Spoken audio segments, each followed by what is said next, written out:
Kumusta mga Kanoysi? Welcome back sa ating YouTube channel, Filipinoysi. So ngayong araw may another update naman tayo about politika ng ating bansa. No? Actually, medyo interesting tong video na panonoorin natin from Senate of the Philippines. Kasi about ito kay Senator Amy Marcos at saka kay Rimulya. No? Tapos yun nga yung pagkakaano kay PRRD. So yan yung panonoorin natin ngayon, men. Kasi syempre malapit ng eleksyon. Under siya ng bagong alyansa, which is yung line up ni PBBM. Tapos malaman-laman natin, ito din naman yung pinaghagawa ni Amy Marcos, diba? So, kayo na lang bahalang humusga kung karapat-dapat pa ba itong iboto or whatsoever. So, yun, bago natin simulan, Ariel TV, courtesy sa kanya, also courtesy din sa Senate of the Philippines. Tapos syempre, kung trip nyo ng mga ganitong reaction video, may kasama kayo manood, huwag nyo na rin kalimutan suportahan yung YouTube channel natin, Filipinoysi. So, meron itong pamagat na buong video ng sagutan ni Sen. Amy Marcos at DOJ SEC sa Duterte ICC arrest. So, yun, Ariel TV, Senate of the Philippines, Filipinoysi. Like, comment, share, subscribe. Start. Having been referred to, may I call on Secretary Remulla, please, to clarify this issue. We are not members of the ICC, ma'am.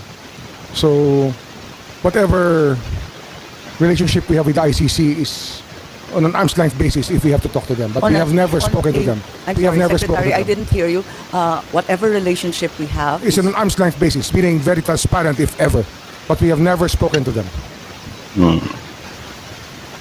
Buti na lang talaga matalino si Rimulya, So, arm's length. Yes, ma'am. So you have had contact even at No, ma'am. arm's length?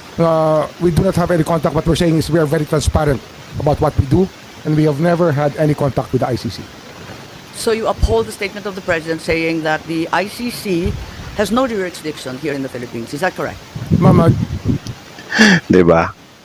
Narinig nyo yun, men. So, ang ano ni Sen. Amy dito, pati yung kapatid niya, mini-mention niya dito. Tapos, ito yung mga sinasabi ng mga solid Marcos loyalists na iboboto nila si Amy Marcos. Men, paano nyo iboboto si Amy Marcos kung ganito nga yung way of ano niya, di ba? Well, okay lang naman, men, kung si Amy Marcos is meron nga siyang personal na papanigan. Pero, ang nakakaaning kasi, nandun kasi siya sa lineup ng kapatid niya. Kaya nga hindi maiiwasan, di ba, na ang ibabato sa kanya ng taong bayan is namamangka siya sa dalawang ilog. Alam niyo yung feeling na ganun. jurisdiction of the ICC is throughout the world. We belong to a community of nations Regardless that of is those tied who are together by a legal system called international humanitarian law. It is something Sagutan. adopted by more than 150 countries in the world. International humanitarian law, which became a law in 2009 or 2010. And that law, that domestic law, is what we adhere to in this case. Are you referring to RA 9851? Yes, ma'am. Because you indicated the date was 2009. Is that correct? Yes, ma'am. Yes, ma'am. Thank you. So therefore, we are not members of the ICC. We are not members of the ICC since Tsaka yung banat ni Sen. Amy dito is same-same lang din sa mga DDS. President Duterte withdrew our membership in 2018, effective 2019. Okay. That being the position of the DILG, I assume that Secretary Remulla in the DILG also maintains the same. Yes, ma'am. Yes, I defer to the wisdom of the Department of Justice. Okay. So, dalawa pala sila na Rimulya. So, yung Rimulya, tapos ito naman. Ito yung parang, di ba? May kinalaman doon sa ICC. And the PNP, General Marbil, please. Yes, Madam Chair. Thank you. If that is therefore an unqualified yes, and you are in agreement with the President that the ICC has no jurisdiction whatsoever, what was the DOJ referring to as the ICC's jurisdiction in the Philippines being different from us being a member? What is the distinction, please? Ma'am, Pakinggan nyo rin to, men, kasi dito talaga tayo mga mamamayan medyo, di ba, nalilito. So, kung ikaw hindi ka nalilito, edi good for you, di ba? Huwag niyong aawayin yung ibang mga kababayan natin na nalilito pa dito, ha. Yun nga, hindi nga tayo miyembro at yung miyembro tayo, bakit yung ICC is parang tila meron pa ring magagawa or makaka-arrest pa rin sila kung gugustuhin nila, di ba? the ICC tries people for individual crimes, not states. So the Philippines, as a state, cannot be called upon by the ICC to do something for them. But when Maganda yung sagot niya ha. On point yun ha. Ulit-ulit. Pakinggan nyo. ICC tries people for individual crimes, Jurisdiction in the Philippines being different from us being a member. What is the distinction, Pakinggan niyo. please? the ICC tries people for individual crimes, not states. So the Philippines, Individual crimes, not states. as a state, cannot be called upon by the ICC to do something for them. But when the ICC is running after individuals who are Filipino citizens, then that obligation becomes another kind of obligation. Di So ba? that therefore, the Senate ratification of the ICC at the time that it was ratified is of no weight. Regardless, you will fall under the jurisdiction of the ICC. Under Well, for the so-called individuals- international. Yes, madam, that is your Di din kasi nila maintindihan ano na nakapag-file na nga, di ba? Bago pa tayo yung crime na bago tayo umalis sa ICC, cover pa yun ng ICC. Ba't di nila maintindihan yun? belief, DOJ. Yes, madam. When there are Regardless individuals of the party being or not when the party. there are individuals being asked by the ICC to explain, it is another matter. As a state is different from an individual. We all know that we have to. I think that's not- Uy, individuals may in ads. charge by the ICC will have to face the ICC. I'm perplexed. The DFA made it very clear that as we withdrew, we are no longer a state party to the treaty. And now you're saying that we can nevertheless fall under the ICC, under the generic rubric of international humanitarian law.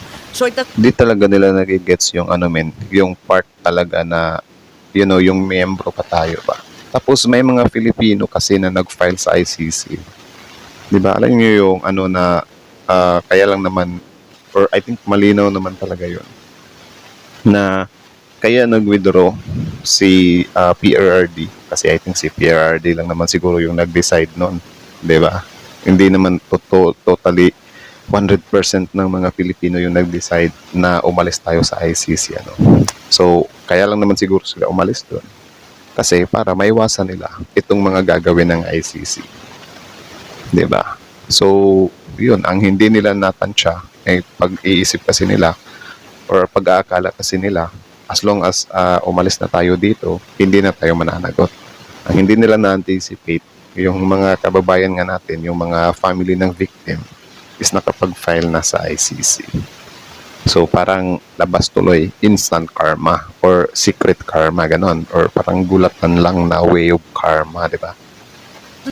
doesn't matter whether you sign or do not sign. Yes, Whether you ma'am. ratify It or doesn't do not matter, ma'am. ratify. It doesn't Makes no matter. difference. Doesn't make any difference anymore.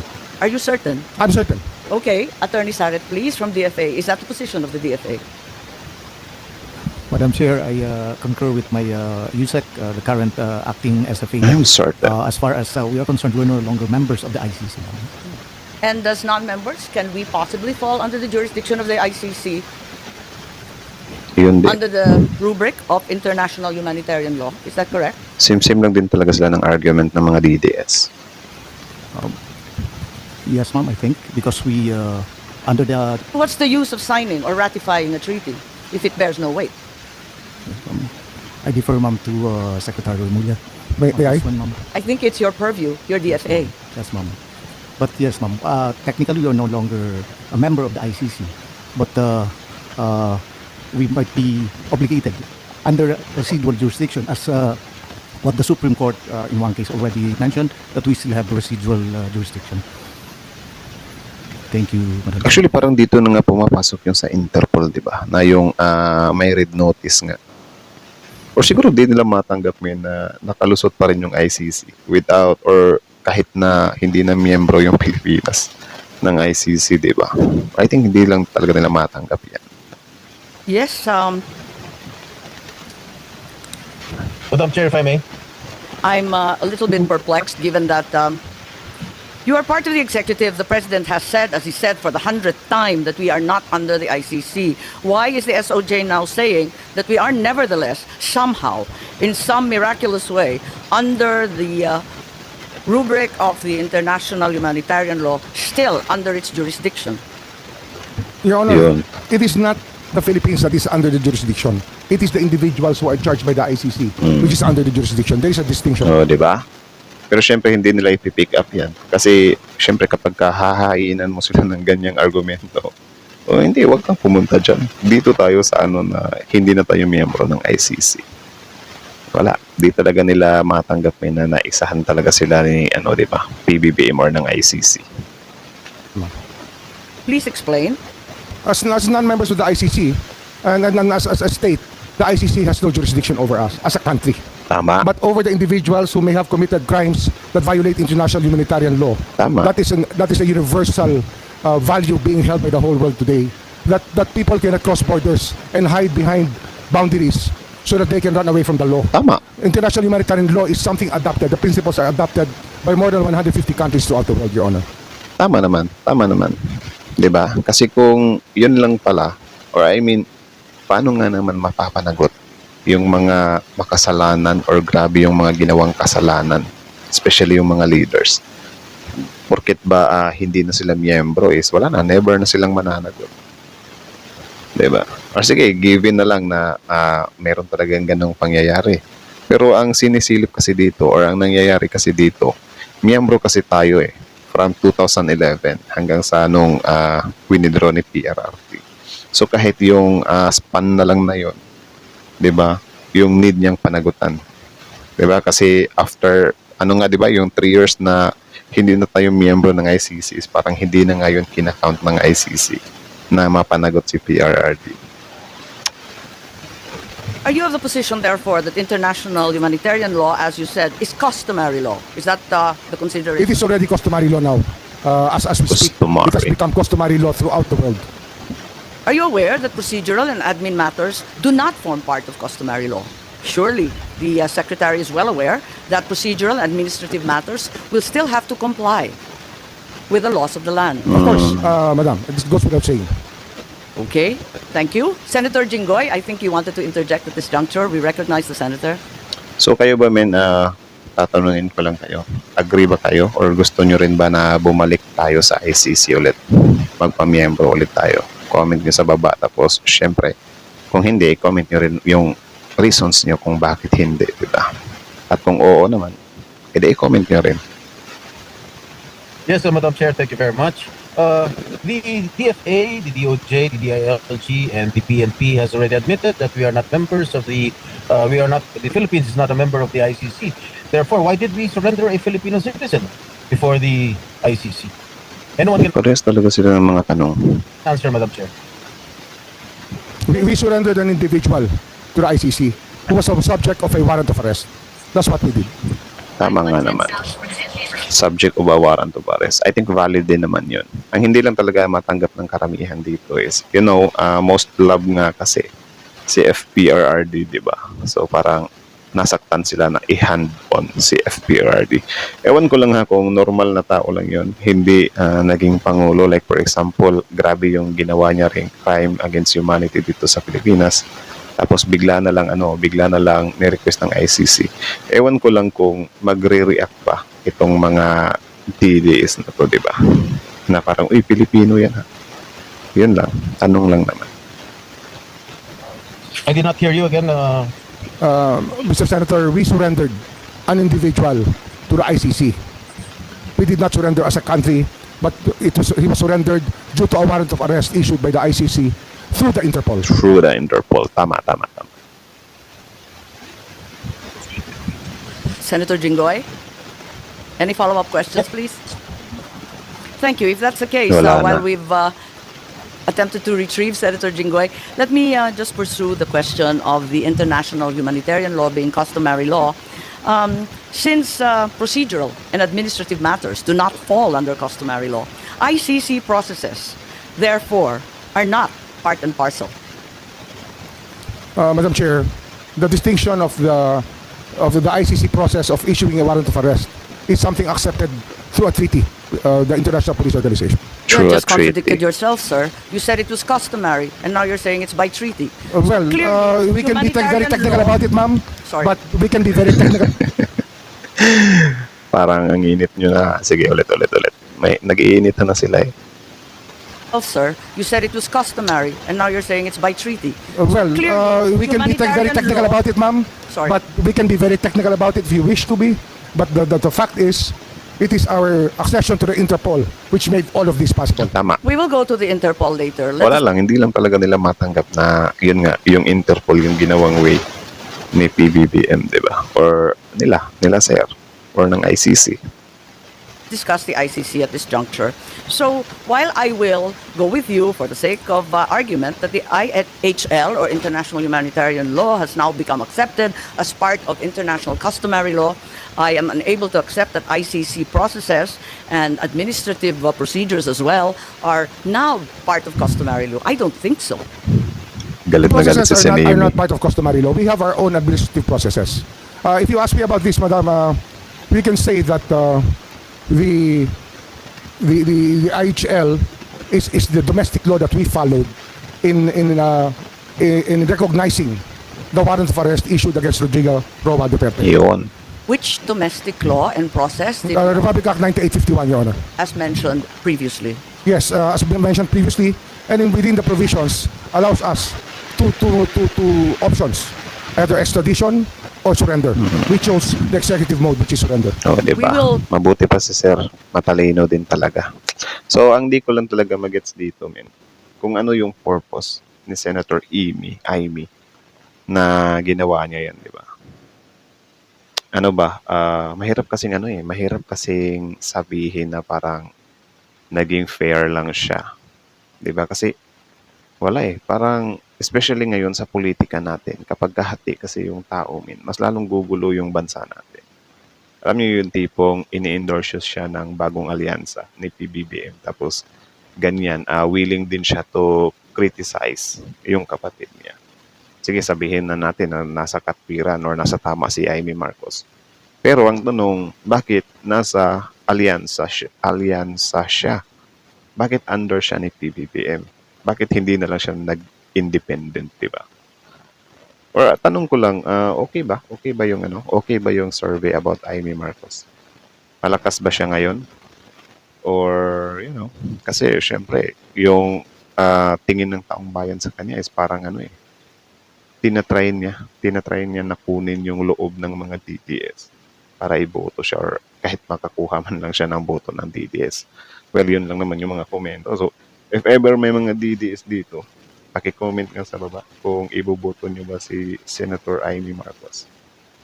Diba? Tanong lang naman kasi kung iboboto niyo, so it means effective yung ginagawa ni Senator Amy Marcos na iboboto siya ng bagong alyansa, iboboto din siya ng DDS. Okay. We'll go to that later. But at this juncture, therefore, I get an acceptance from the Secretary that, in fact, the processes that should have prevailed should have been those stipulated under RA 9851 or our own local law. We follow the process, ma'am. Thank you. So that's correct. On the same day, if I may proceed, the President also said, I do not see what its jurisdiction is, referring once again to the ICC. Diba? Do you think hindi ba pagbanat sa presidente yun? Narinig nyo ba yun? Ulit natin, 10 seconds. Follow the process, ma'am.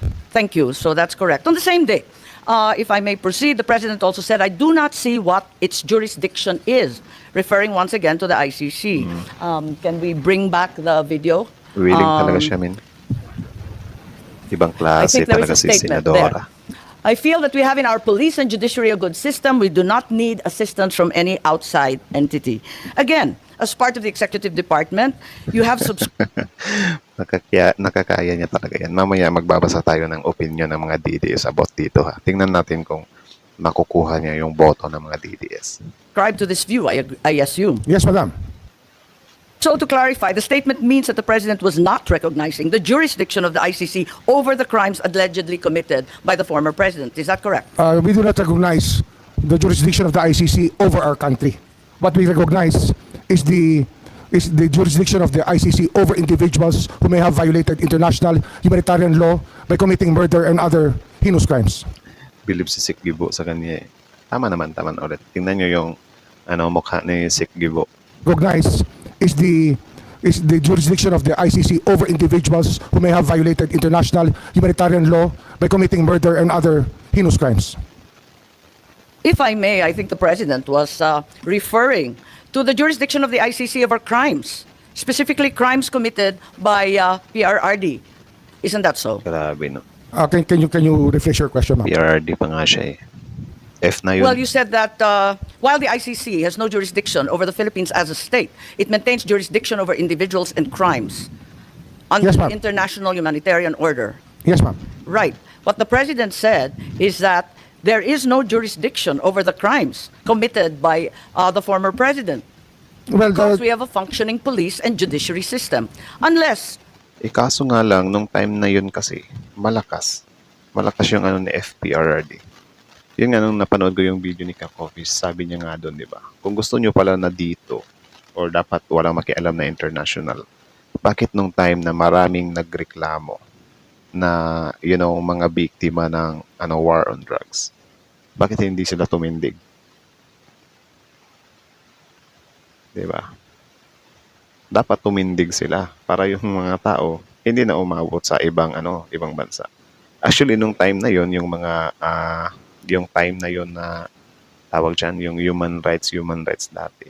Tinindigan naman sila ng mga dilawan, pero yun nga yung mga dilawan kasi wala talaga silang wala talaga silang pag-asa sa time ni PRRD. Hindi talaga sila uubra. So ewan ko, ito sila, kung mga senador na ba sila that time, bakit hindi nila tinindigan? Or yung mga senador dati, bakit hindi nila tinindigan? Yung mga senador ba na nananawagan ngayon, na bakit pa tayo nagpapaano sa ICC? Bakit hindi ba natin kaya dito sa bansa natin resolbahin? Diba? Sana sana tinindigan nila dati. unless you submit that we don't. Submit that we don't what, ma'am? That we don't have a functioning police force. We have a functioning or police a force. judiciary. We have a judiciary.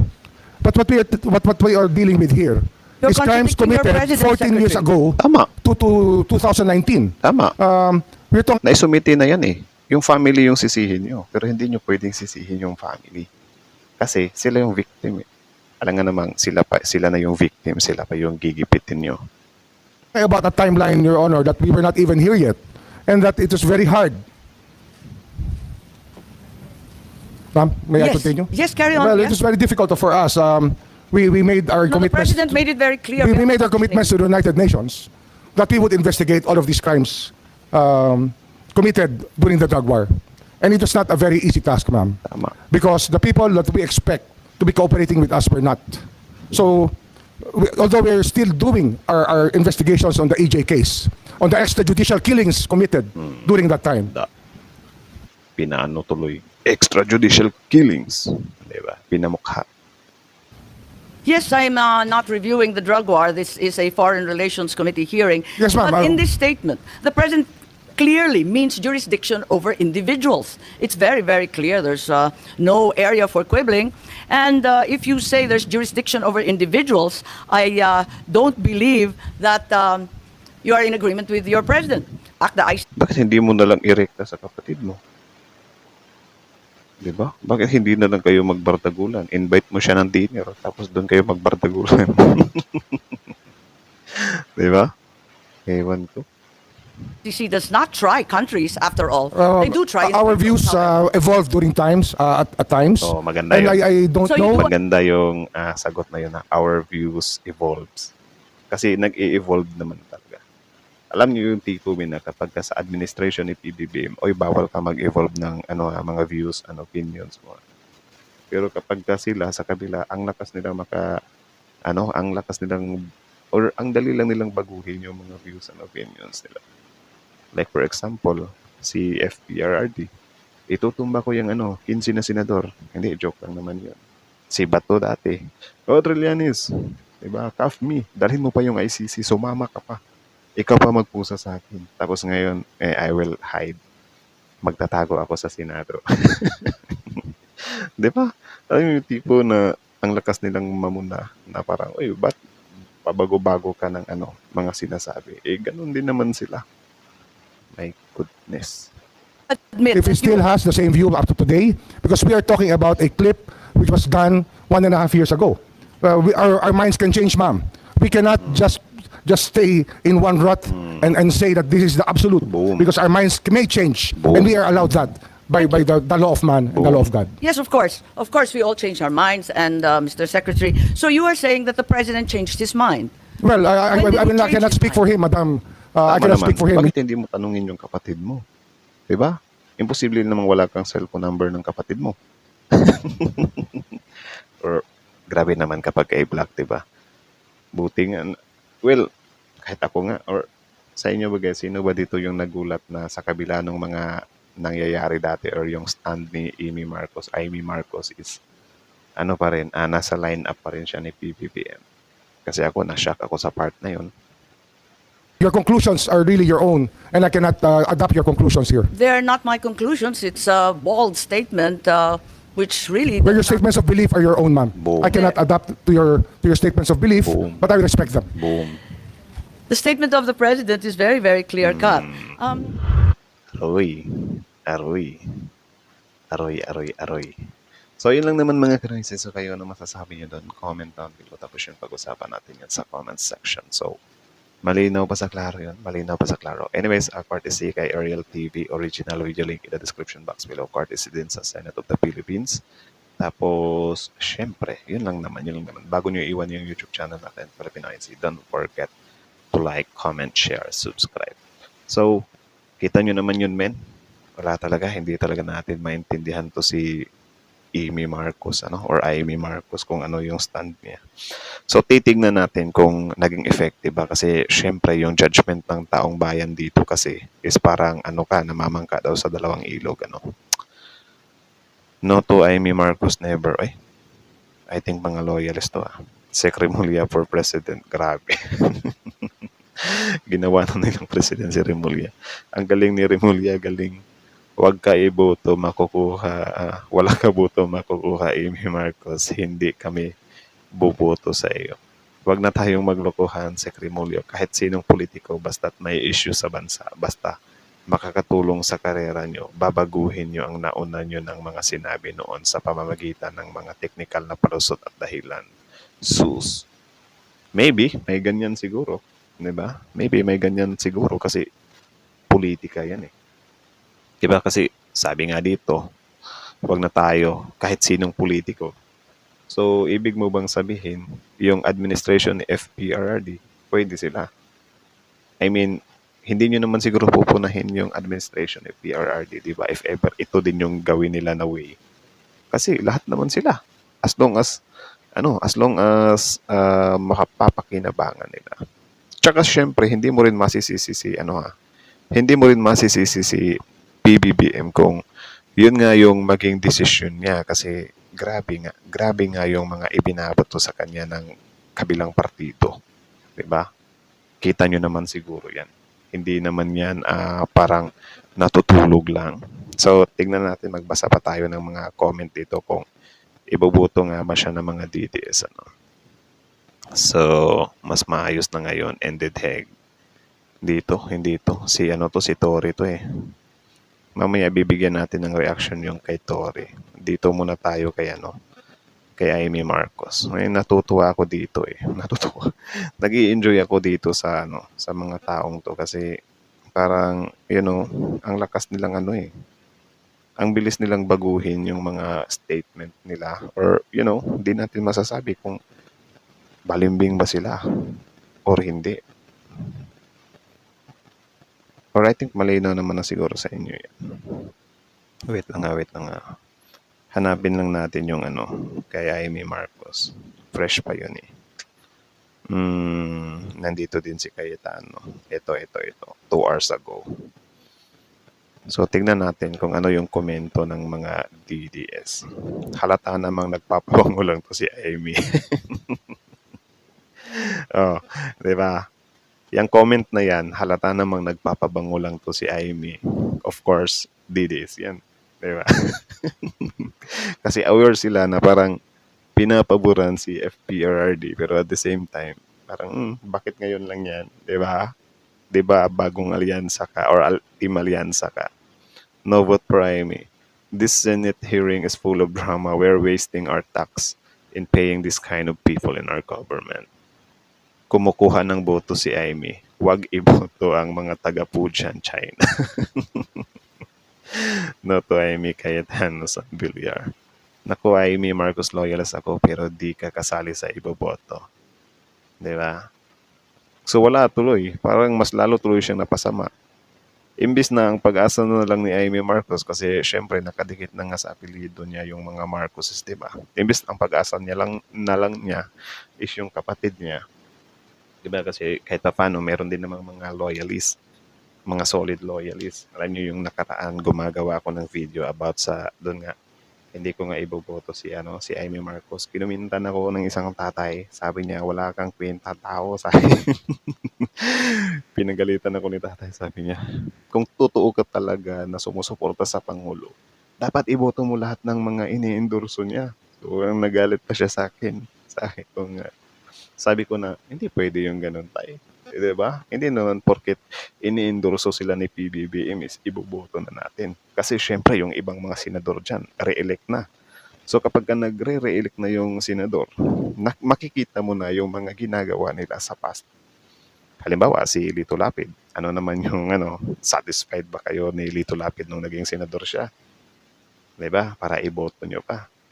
O si Bong Revilla. Di ba? Yung mga Villar. Tapos syempre si Amy Marcos, tanggal na talaga siya sa listahan ko dati pa. Kasi yung may ka-DDS na pagka loyalist, 'di ba? So parang hindi natin maintindihan. Binabansagan nga siya ng mga 'di ba, mga journalist, mga tao whatsoever na namamangka sa dalawang ilog. Journalist ba? Si Attorney Claire Castro kasi nagsabi doon na parang namamangka siya ng dalawang ilog. Sa dalawang ilog. So I think okay lang naman talaga maging neutral. Pero wag yung ganito ba na nasa tawag dyan, nasa kupunan ka ng kapatid mo. 'Di ba? Bagong alyansa.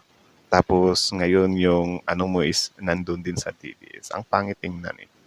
Parang ang labas tuloy niyan, if ever manalo ka rin, may some kind gugulo din sa plano ng Pangulo. 'Di ba? Alam niyo yung ganun. So, yun lang naman mga kanoisis. Kayo na masasabi niyo dito kay Senator Amy Marcos. Nabilib ba kayo sa kanya? Na-satisfy ba kayo sa kanya? Na-amaze ba kayo sa kanya? Comment nyo sa baba. Tapos, syempre, iboboto nyo ba si Amy Marcos? Comment down below. Mga loyalists dyan, iboboto nyo ba si Amy Marcos? Comment down below. Tapos, kung may DDS na napadpa dito, iboboto nyo rin ba si Amy Marcos? Comment down below din. Kasi kita nyo, parang pinagtanggol pa kayo, di ba? Di ba? So, comment lang kayo sa baba. So, I think hanggang dito na lang muna. Thank you so much for watching. Filipino ICs.